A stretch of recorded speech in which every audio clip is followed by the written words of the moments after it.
Madame, monsieur, bonsoir. Il est 19h. Voici les titres de votre journal. Une page qui se tourne dans la carrière de Abdelkader Ben Salah. Il demande au président de la République, Abdelmajid Tebboune, de mettre fin à son mandat à la tête du Conseil de la Nation. Dans ce journal, nous écouterons la réponse du président de la République et nous verrons un portrait de l'ex-chef de l'État, Abdelkader Ben Salah. Après l'installation du nouveau gouvernement, c'est l'heure des passations de pouvoir. Plusieurs cérémonies ont été organisées dans plusieurs ministères. Les images dans ce 19h. Nous revenons dans ce journal sur les décisions du nouveau président de la République. Un département ministériel est dédié aux start-up. Nous verrons comment les start-up passent de la simple idée à la création. Comment sont-elles incubées? Nous irons à Al-Harraj visiter l'incubateur de l'École nationale polytechnique. La découverte de ce 19h nous plonge dans les ruelles de la vallée du Mzab. Les tapis de Ghardaya, plus que de simples couleurs et dessins, des motifs qui ont une histoire et une lecture sociologique et culturelle.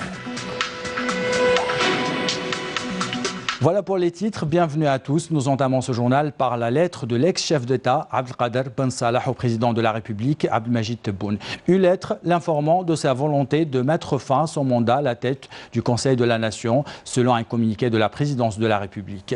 Ce communiqué ajoute que le président de la République lui a adressé une réponse dans laquelle il lui réitère sa profonde gratitude et la reconnaissance de la patrie pour son dévouement et abnégation au service de l'institution parlementaire, de l'État et du peuple algérien. L'histoire retiendra incontestablement, ajoute le président de la République, que vous n'avez eu de cesse d'être l'homme de la situation à chaque fois que le pays a fait appel à vous.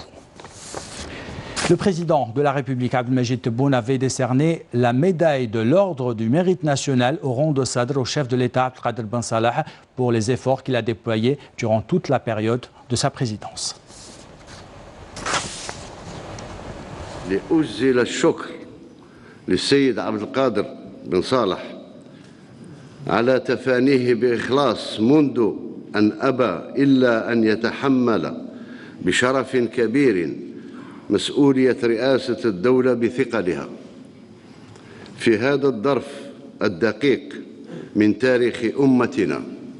ولا يفوتني أن أنوه من هذا المقام بما أظهره من حكمة ورصانة في إدارة شؤون البلاد في وقت سادته ظروف حساسة للغاية، وبفضل خبرته الثرية والمشهودة التي كانت مفتاح النجاح في تكريس مقومات العمل المنسجم وتعزيز التنسيق بين رئاسة الجمهورية والقيادة العليا للجيش الوطني الشعبي، مما شكل جسراً آمناً للعبور ببلادنا إلى الغد الأفضل المنشود.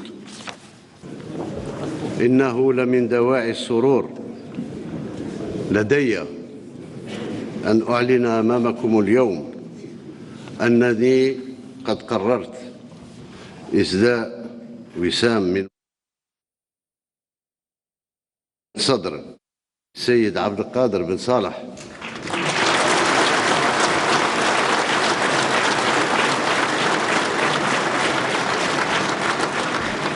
نظير المجهودات العظيمة التي بذلها طيلة تقلده مسؤولية رئيس الدولة في سبيل الحفاظ على استمرارية الدولة وسير مؤسساتها. شكراً.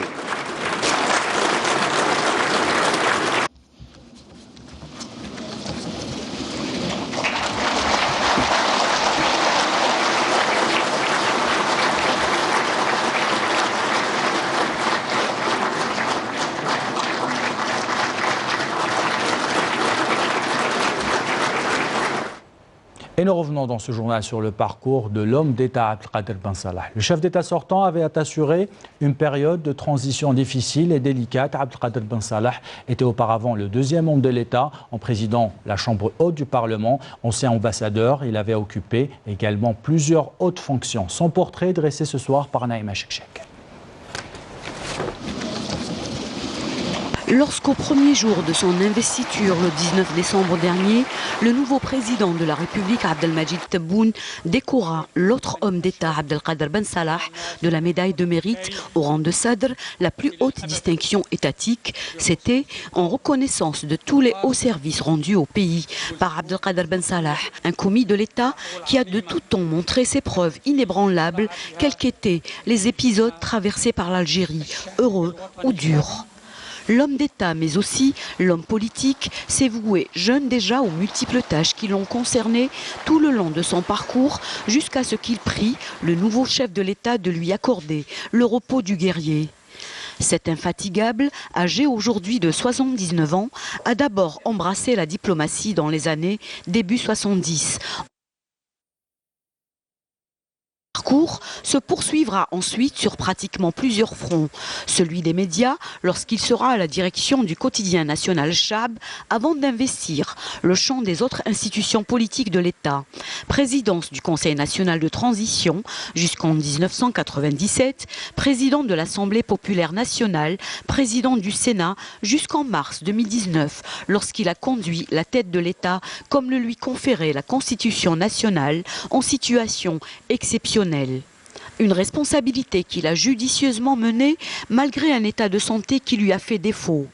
Cet homme, souvent décrit comme pondéré, avait pour seul souci, comme l'institution militaire, de mener l'Algérie à bon port, dans un contexte de crise politique qui a trouvé son épilogue avec le socle présidentiel nouveau. L'homme tire aujourd'hui sa révérence à un État qu'il a servi avec constance. Et le président de la République, Abdelmajid Tebboune, présidera demain la première réunion du Conseil des ministres avec les nouveaux membres du gouvernement.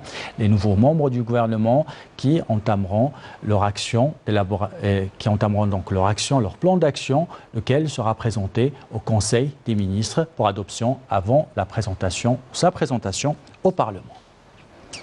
Dans ce journal, on vous parle de la promesse du nouveau président de la République, Abdelmajid Tebboune, pour accompagner les jeunes à créer les start-up. Mais avant cela, nous allons revenir sur les membres du gouvernement qui ont commencé aujourd'hui officiellement à prendre leurs fonctions dès ce matin. Des passations de pouvoir qui ont eu lieu au niveau de plusieurs ministères, comme nous allons le voir dans un instant. Le ministre des Finances, Abderrahmane Raouia, a pris aujourd'hui ses fonctions à la tête du ministère des Finances en remplacement à Mohamed Loukel, comme on peut le voir sur ces images. À l'éducation nationale, Mohamed Oujaout a pris ses fonctions aujourd'hui au ministère de l'Éducation nationale en remplacement à Abdelhakim Belabed.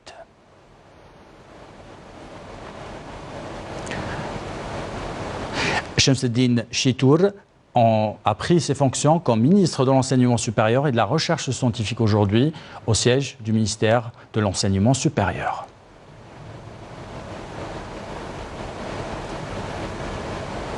Houyam Benfreha, ministre de la Formation et de l'Enseignement professionnel, a pris ses fonctions aujourd'hui en remplacement à Dada Moussa Belkhir.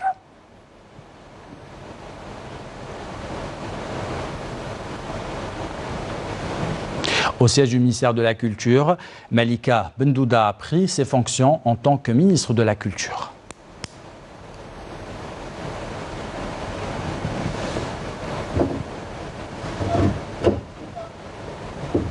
Sida Ali Khaldi, ministre de la Jeunesse et des Sports, a pris ses fonctions aujourd'hui également.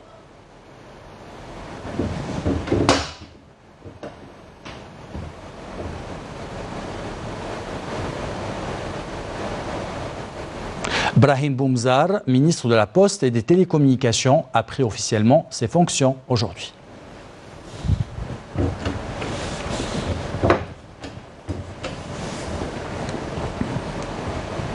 Kautar Kerikou a pris ses fonctions en tant que ministre de la Solidarité nationale, de la Famille et de la Condition de la Femme.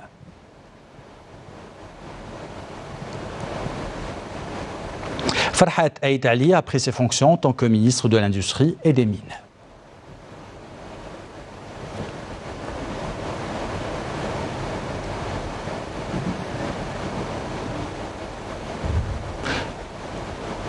Yassine Djeriden a pris ses fonctions en tant que ministre des micro-entreprises, des start-up et de l'économie de la connaissance dans une passation de pouvoir au siège du ministère.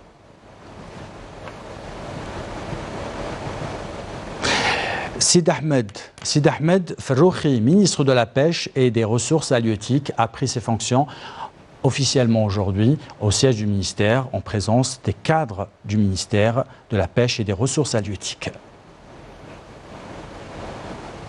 Shahat Fouad a pris ses fonctions en tant que ministre délégué de l'Agriculture saharienne et des Montagnes au siège du ministère de l'Agriculture en présence des cadres du ministère de l'Agriculture.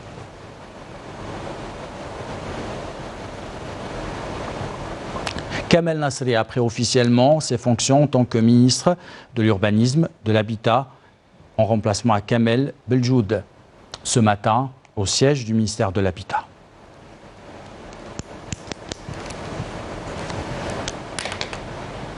Kamel Rzig a pris ses fonctions en tant que ministre du Commerce en remplacement à Saïd Jeleb, ce matin au siège du ministère du Commerce.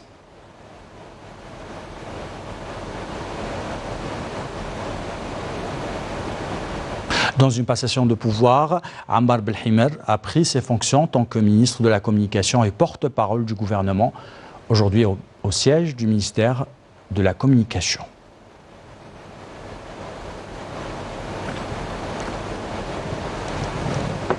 Farouk Chiali a pris ses fonctions en tant que ministre des Travaux publics ce matin, en remplacement à Mostafa Kouraba, ce matin donc au siège du ministère des Travaux publics. Arzri Baraki a pris ses fonctions officiellement en tant que ministre des Ressources en eau, en remplacement à Ali Hammam, au siège du ministère des Ressources en eau, en présence des cadres du ministère.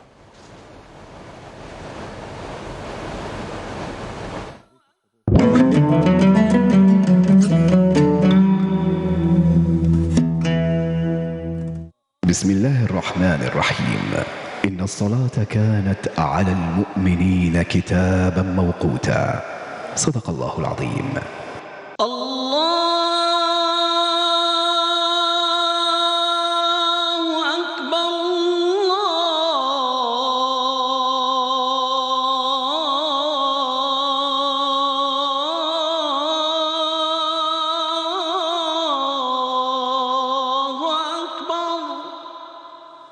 أشهد أن لا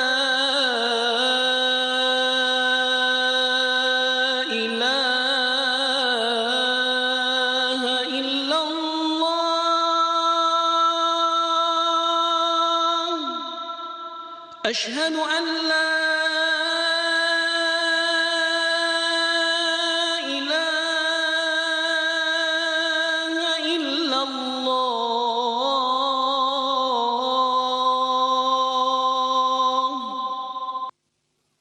أشهد أن محمدًا رسول الله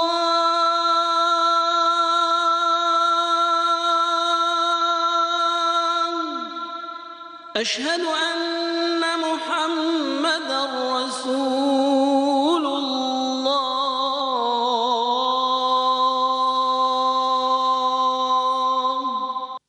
حي على الصلاة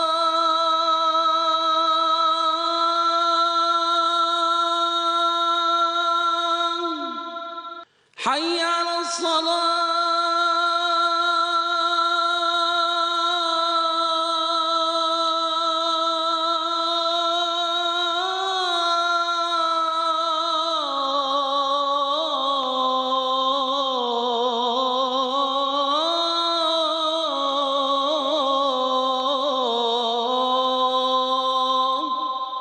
حي على الفلاح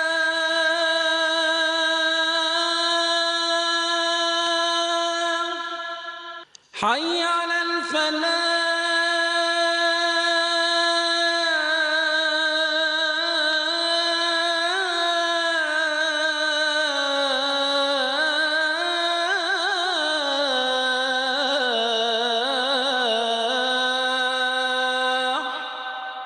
الله أكبر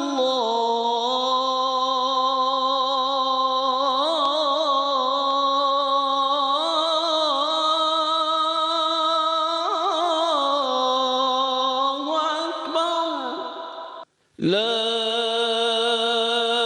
إله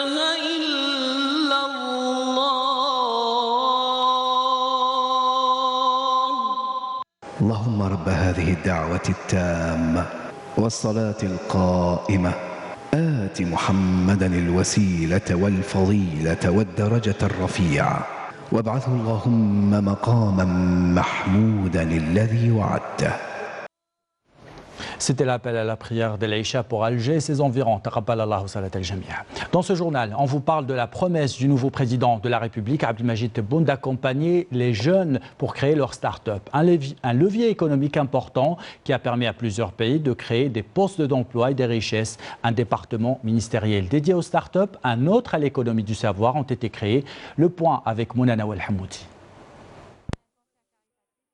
Un nouveau département ministériel, à savoir celui de la micro-entreprise, des start-up et de l'économie de la connaissance, fait désormais partie du nouveau gouvernement. La création de ce nouveau ministère traduit les engagements pris par le président de la République, Abdelmajid Tebboune, lors de sa campagne électorale et confirmée à l'ouverture du Salon de la production nationale à promouvoir l'économie numérique. Et à travers vous, je lance un message à tous nos jeunes. Ils sont tellement imaginatifs et créatifs que c'est une banque qui va les encourager, que nous allons créer le maximum d'incubateurs. Dans toutes les grandes villes, il y aura des incubateurs parrainés par un ministère. Il y aura un ministère des start-up et de la micro-entreprise. Par ailleurs, 2 autres ministères délégués ont été créés. Le premier chargé des incubateurs, le deuxième dédié aux start-up et confié aux plus jeunes membres du gouvernement. Cette démarche, une première en Algérie, vise à booster le secteur de l'économie et à encourager la création des start-up, véritable levier de l'économie nationale. Et les start-up, d'une manière générale, moi je souhaiterais que le nombre explose. Que le nombre explose. C'est un taux de réussite de 60-65%, alhamdoulilah, c'est énorme. Mais l'échec fait partie de la vie, comme la victoire fait partie de la vie. La création de ces nouveaux départements ministériels permettra de promouvoir et de mieux accompagner les nouvelles start-up et d'asseoir un environnement économique évolutif en Algérie. Et en parlant de start-up, leur création se fait souvent sur les bancs de la fac. Pour passer de la théorie à la pratique, ces start-up ont besoin de coaching, d'accompagnement et d'incubation. Nous vous proposons dans ce journal de visiter l'incubateur de l'École nationale polytechnique. Parmi les start-up incubées, Dirium et Chartam, 2 idées innovantes que nous fait visiter aussi Fala Abraz, reportage. L'incubateur de l'École nationale polytechnique a été créé en 2017. Il est réservé aux porteurs de projets pour la création de start-up. Actuellement, 2 smart projets sont en cours de maturation, Chartam et Dirium. Chartam, c'est un projet qui a été primé par l'Envedette. Ici, dans l'incubateur, on développe l'idée. C'est quoi Chartam? C'est recycler les papiers, les tickets de tramway et métro, et même le transport commun, pour les réutiliser en autre forme. Dirium, c'est une liaison entre les entreprises et les étudiants. Donc les entreprises, elles ont des problématiques, elles cherchent des solutions. Les étudiants, on organise des compétitions pour les étudiants à propos de ces problématiques pour les résoudre. Les meilleures solutions, elles sont adoptées par ces entreprises. Depuis sa création, l'incubateur a accueilli une dizaine de smart projets. 4 startups ont vu le jour. Parmi ces projets, on a par exemple un détecteur de gaz, un détecteur de pollution, un système d'irrigation d'eau. Et l'incubateur de l'École nationale polytechnique est ouvert en fait aux étudiants de l'École nationale polytechnique, mais aussi à tous les étudiants du territoire national. De l'idée à la conception, les différentes initiatives des étudiants sont d'abord sélectionnées, retenues, coachées et ensuite parrainées. Donc on sélectionne les porteurs de projets, donc à partir des avis des experts d'une part et on va dire des spécialistes dans le business, le droit, la fiscalité, ainsi de suite. Donc après, une fois sélectionnés, donc ces entreprises-là, on va leur attribuer un espace qui seront officiellement incubés à l'incubateur de l'EMP. Et pour booster la recherche et les initiatives, un accord cadre a été signé entre l'Agence nationale de valorisation des résultats de la recherche et du développement technologique et l'École nationale polytechnique. pour premièrement leur offrir une formation en innovation pour qu'ils puissent avoir un B.A.B.A. par rapport à tout ce qui est création d'une start-up. Et deuxièmement, en fait, on voulait en contrepartie aussi profiter de l'expertise justement de Polytech pour qu'ils puissent aussi, entre autres, accompagner d'autres porteurs de projets qui peuvent porter sur des domaines qui sont expertisés au niveau de Polytech. Avec leur réalisation, les startups ont pour objectif d'ajouter une valeur économique et d'accompagner tous les projets de développement à travers les localités territoriales du pays.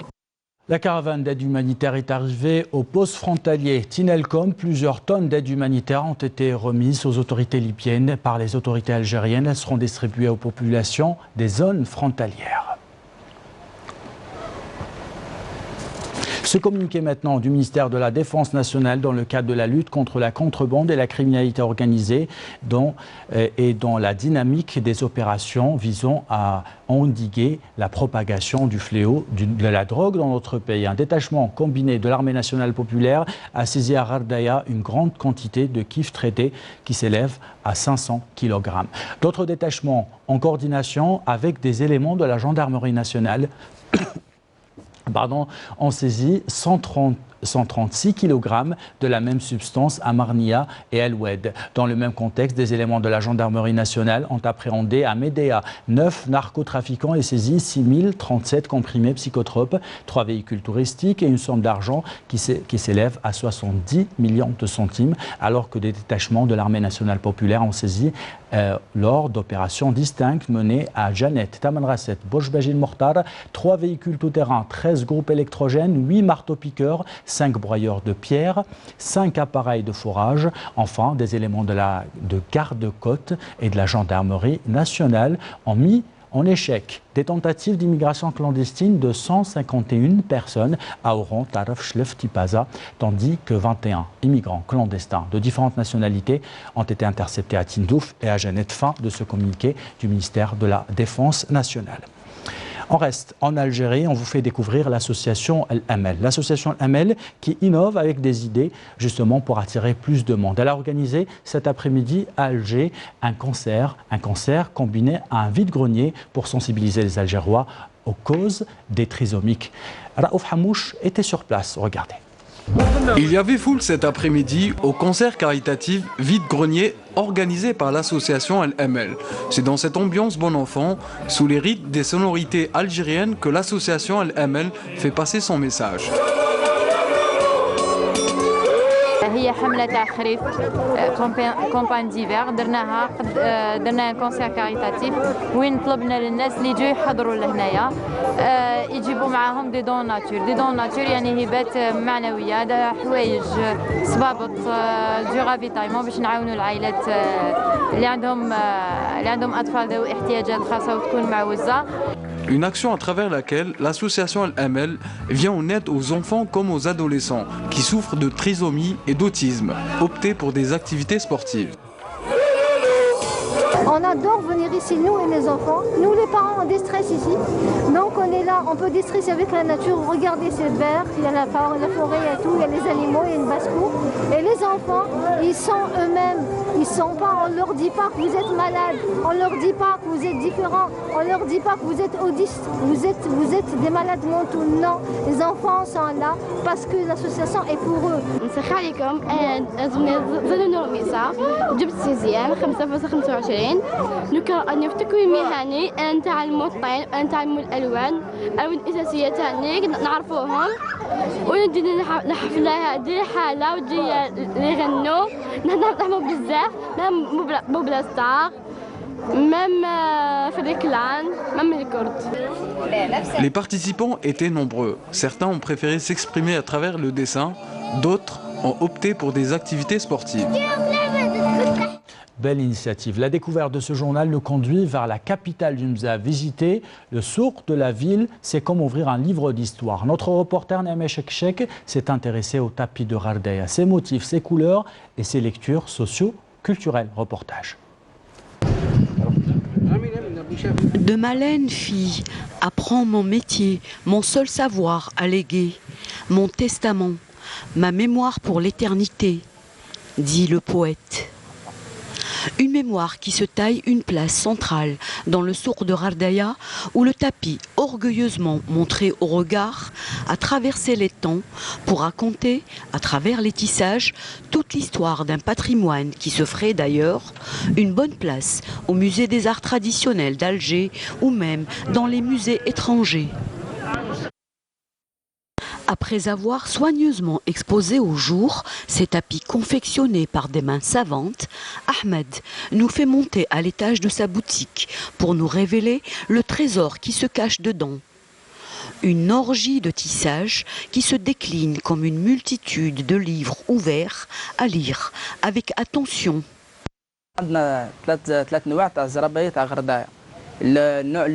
Dans ma boutique, j'ai 3 types de tapis d'Orerdaya. Le premier type est appelé Khedmet Nina, tissage d'indigo. C'est un travail qui offre une profusion de motifs dont chacun exprime une chose bien précise.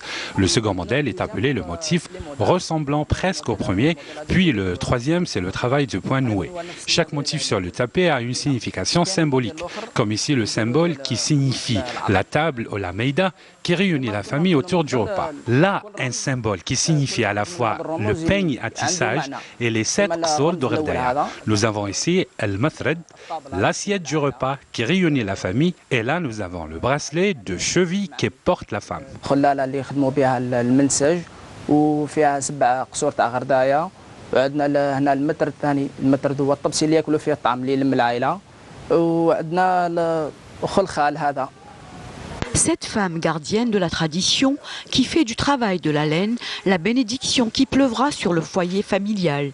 C'est ainsi que le trait sur le tapis porte tant de lectures dont nous en déchiffrons ici une infime partie, tant la richesse de ce trait et des couleurs qui le portent sont une providence à en appeler des recherches scientifiques spécifiques pour le tapis du Mzab et pour celui de toute l'Algérie. Du sport à présent, l'équipe nationale de volley-ball décollera demain vers l'Égypte pour disputer un tournoi qualificatif pour les Jeux Olympiques. L'Algérie va disputer son premier match face à l'Égypte le 7 janvier prochain. Les détails avec Sarah Deltel. Un dernier stage de préparation a été entamé jeudi à Ain Benyen par la sélection nationale de volley-ball en prévision du tournoi pré-olympique qui se déroulera en Égypte. Le nouveau sélectionneur national, Karimou Bernaoui, a convoqué 14 volleyeurs pour participer à cette compétition. L'ex-international algérien reste optimiste. Et on a préparé l'équipe sur tous les plans, que ce soit les changements tactiques ou l'effectif. On a changé de rotation aussi. Et ça m'a permis de voir les joueurs à un niveau différent de l'entraînement. Maintenant, j'ai une idée, on a parlé ensemble et Inch'Allah, ça va être positif, Inch'Allah. De leur côté, les joueurs se préparent dans de bonnes conditions et visent la première place de ce tournoi. La motivation reste la même, c'est de se qualifier aux Jeux Olympiques, donc l'objectif c'est le même. Avec l'ancien entraîneur cubain, on a appris quelques trucs et avec le nouveau entraîneur, c'est pas nouveau pour nous, c'est un ancien joueur qui connaît très bien la discipline. الفريق ان شاء الله محضر، عندنا منافسين اقوياء، الفريق المصري، الفريق التونسي، الفريق الكاميروني، كاع الفرق عندهم تقدري تقولي نفس الحظوظ للتاهل على حساب الفريق كيف يكون يوم المباراه. يعني احنا ان شاء الله درنا اللي علينا في التحضيرات، ربي ان شاء الله يوفقنا في لو جور جي كيما نقولوا ونترشحوا الاولمبياد. On travaille matin après-midi pour arracher cette qualification inchallah. Un seul objectif, se qualifier pour les prochains Jeux Olympiques. Et on termine avec du foot. Les matchs des 16e de finale de la Coupe d'Algérie se sont poursuivis cet après-midi avec notamment une belle affiche au programme, celle qui a opposé Amédéa, le club local de l'OM, au Serbe Belouizdad. Le leader de la Ligue 1 a pris le meilleur sur son vis-à-vis, l'emportant 1-0 par l'intermédiaire du défenseur Bouchard à la 72e minute de jeu, comme on peut le voir sur ces images. Le détenteur du trophée poursuit ainsi son parcours dans la plus prestigieuse des compétitions nationales.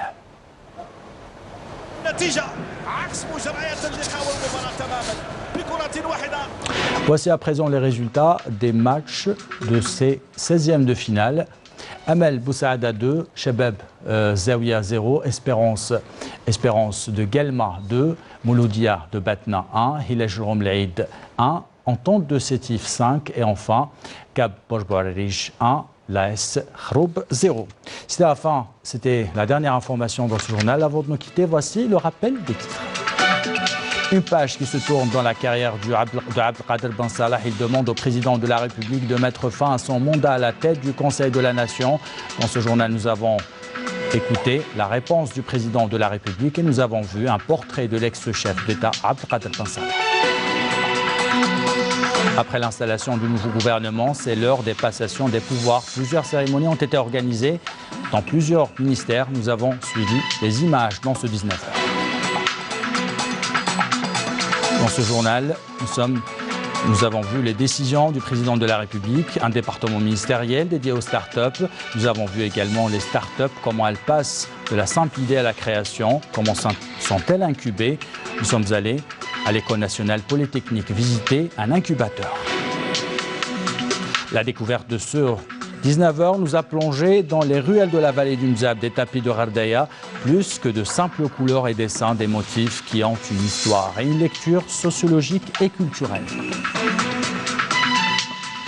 C'est la fin de ce journal. L'équipe de la rédaction qui l'a préparé, l'équipe technique qui l'a réalisé, vous remercie de l'avoir suivi. En bas de votre écran, les adresses web pour le replay de vos programmes. Belle soirée à tous.